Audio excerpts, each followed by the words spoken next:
What is up, folks? Brisling Gaming back with another episode of Valheim Mods Weekly, the show where we help you figure out what mods are good for you. And this week we have got a whole bunch of really nice, easy, beginner-friendly mods that we're going to cover.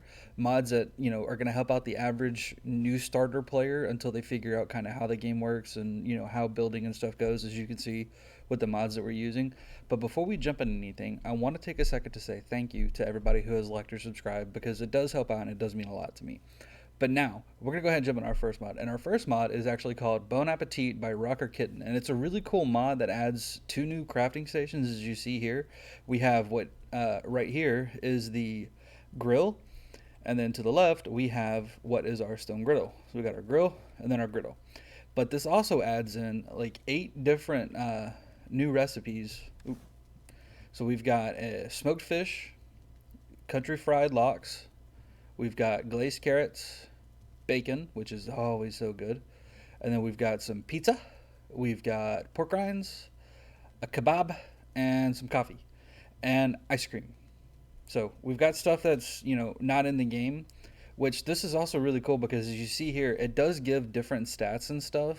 And I went ahead and I spawned all these in so you guys could see. They give different stats, which is really good. Like the coffee gives more stamina than it does health, which, makes sense because that's what coffee would do, in real life. I know I can't really function very well in the morning without caffeine of some kind. But all of these are really cool because it switches up from having to constantly use lox meat and stuff like that. Like you actually have a good variety of recipes to use. But not only that, like the materials to make these, like you see here, leather scraps. There's a lot of times where when you're playing, especially like later on, you just have a ton of leather scraps that you really don't use a whole lot because there's not anything to use them on. So this actually gives you a usage for a lot of these things that you would otherwise have and just sitting around.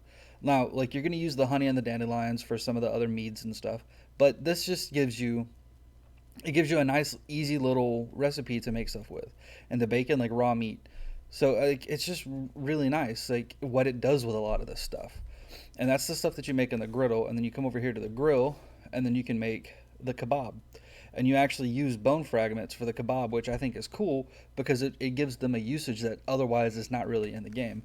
But then if we come over here to the little cooking pot thing, the cauldron, we can actually make the ice cream here with freeze gland, berries, and honey, which is cool because again, there's these don't really have ton of stuff like outside of some of these things here that you're not always going to use them for.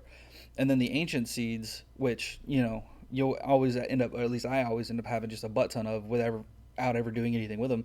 Coffee actually gives you a usage, and you can get a lot of stamina with it. So it is a great little mod to use, especially for new players, because it gives you a lot of options for food and stuff like that. It gives you a couple new crafting stations that aren't normally in the game, and it boosts up that early stage stuff and gives you something for late game as well. But with that, we're gonna go ahead and move on to the next mod. All right, folks. So our next mod is called Forever Build by Mr. Koala Gun and Q23345, and it's a super cool mod that basically it makes it to where everything has proper support, even if it doesn't. Like you see this little bridge here I was building. There's nothing below this besides water, but everything is floating just fine. Otherwise, these things would be falling. Now I'm gonna go ahead and I'm gonna go into the fly mode so I can continue to build this. Now look, it's going out as far as we want it to. That's actually really neat. So this actually lets you build. Now, of course, my angle is not right, but I could always fix the angle if I wanted to come here and instead of putting it on correctly and just, really trigger people and put it on cockeyed, I can do that and then just continue to build across just like this and go all the way to that island and have a nice little, except for when it zooms really weird. But now I can just have a super nice little island or a bridge connecting the islands across. I could just run across that if I wanted to. Build it all the way across and there you go. And the cool thing about this is, so long as you've got like a raft or a boat or something, you can actually sit there and have a little workbench like that down and build out as far as you need to. And this is really great for like building piers and stuff without having to try to get stuff in the water That's why I recommend this mod, just because it really works if you're doing like creative building like this, where you're building a bridge or trying to build a pier or something like that, and you don't want to have pillars down because you might not like how they look or whatever reason you have. This just works really good to let you do cool little creative builds. Or even if you wanted to, say you wanted to do a stairway to heaven type deal, you could do that. You could just sit here and do a, if I can get it to line up, there you go. Could do a stairway to heaven. And then just keep going up and go all the way up as you want. Like, that's a super cool mod that lets you do a lot of creative stuff. And this is really good for people who don't exactly know how to do stuff in the game yet. That's why I say it's a good new player mod. Like, if you're really learning how to build, you're learning how to do stuff, this mod helps because you might forget how to do the structural support the correct way. And instead of having your buildings collapse or having stuff fall apart, this just helps fill in those gaps while you try to learn where placement of stuff needs to be. But with that, we're going to go ahead and move on to the next one. All right, folks. So our next mod is called Moar Builds by Zarbaz, and it's a really cool mod that basically takes all the goblin pieces and adds them into the game as craftable items. So you can actually craft yourself little goblin buildings, goblin village, what have you.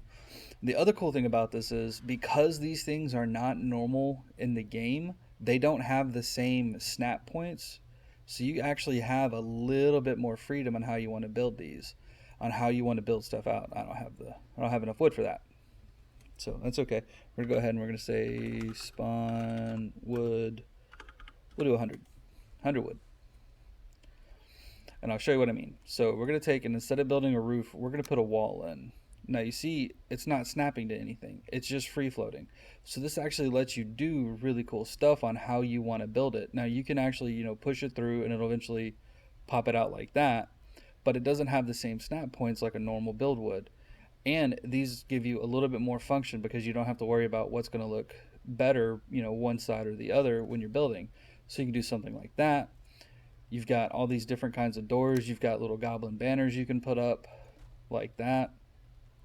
But what really comes into play, where it really comes good, is doing the roof stuff. So if you've got, like this, you can actually overlap and have really nice looking roofs, whereas, sometimes you're limited by what the game throws at you. You're not allowed to really build super cool stuff because you have to worry about, you're going to have this weird gap right here. And you can actually combine that with some of these roof pieces or just different pieces in general. But what I like to do is I like to take, because of, come on, I got to get over the thing, doing a video here. So what I like to do is, because of how these overlap like this, I like to take and put one like right there and put the other one, if I can get it lined up like that, do the same there, and then come back over here. I probably could have just done side to side, but like that, because it gives like this cool like knitted type sewn texture, which works really good for the hide style of the skins. And it causes it to stick up like that, which I don't know, like, to me, I like that. I like the way that looks. I think it just looks really neat. But that's not normally what you can do on a normal build. Just because of how the snap points and stuff work, you have a hard time making them look like that, making it look really good. That's why I like this mod, especially if you're doing, like, again, just like with everything else, all the new player stuff is what this is really good for, new player builds. If you're combining this one with the previous mod, the Forever build, you can actually build really cool looking stuff because you don't have to worry about structural integrity. You can actually have just, free form buildings that look really good, or at least to me, I like the way that looks. Have, especially if like you've got wolves or something in there, and like this is a wolf pen, and your little spot here you can throw food and stuff in, have little wolf babies and stuff. Like this looks cool. This, to me, this makes it look like it would be like a really good little animal pen type thing, just, to be able to have your wolves, pigs, or whatever. That's, at least I like it. But with that, folks, we're gonna go ahead and move on to the last mod.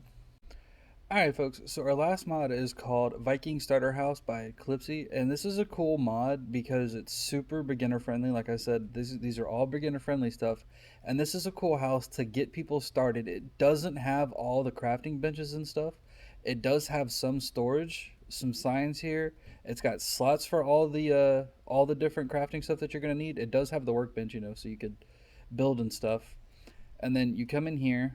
You've got more storage stuff that you can set up. You've got little cooking area there, more storage area, and then you come up here and you've got what can be a little bedroom area. You got a bed, cool little balcony that's actually gives you like a really nice view having it like this. And then over here you can have more storage, another little bedroom area, another cool little view. This is just a really good beginner friendly mod. Like I said, all of these are beginner friendly mods. I like this starter house though, because if you don't really know how to build a good base and you need something to just like get yourself started, you've only been playing the game for a little while, or you don't really like some of these super mega builds like the Berserker Fort over there that I showed off. If you don't like all those things, you want something simple, something small, just to be able to, come home after a day of adventuring or what have you. This gives you what you need to have a nice little building to call home, a nice little base that you can have most everything you'll need in. You've got all kinds of room here for different crafting stations, and you can tweak and move stuff around as you need to as you expand and grow. And the cool thing about build share and stuff is you can actually build this wherever you want. I'm not far from the spawn in point, so I was like, you know what, this would be a great place because it's a beginner friendly thing. Like when I first started playing the game, after spawning in, we did some exploring around, we found some stuff, and then we had a place very similar to this where we had plenty of forest and stuff around for wood, plenty of places to get rocks and stuff, and then just all different kinds of places to explore on the map. It's very central location, right around to be able to do exploring on this one little island. Eventually, when I was playing with friends and stuff, we eventually moved closer to the water where we could have a boat and do stuff like that. But this is a great beginner friendly place and a great place to call like a main base. You can have little outposts and stuff everywhere else, but this Viking starter base is super good. It's just great for new players in general. But with that, folks, we are done for the week. Make sure you like, subscribe, drop a comment down below. Let me know what you think. Thank you for sticking around. I hope you had fun. Take it easy. We'll see you next time.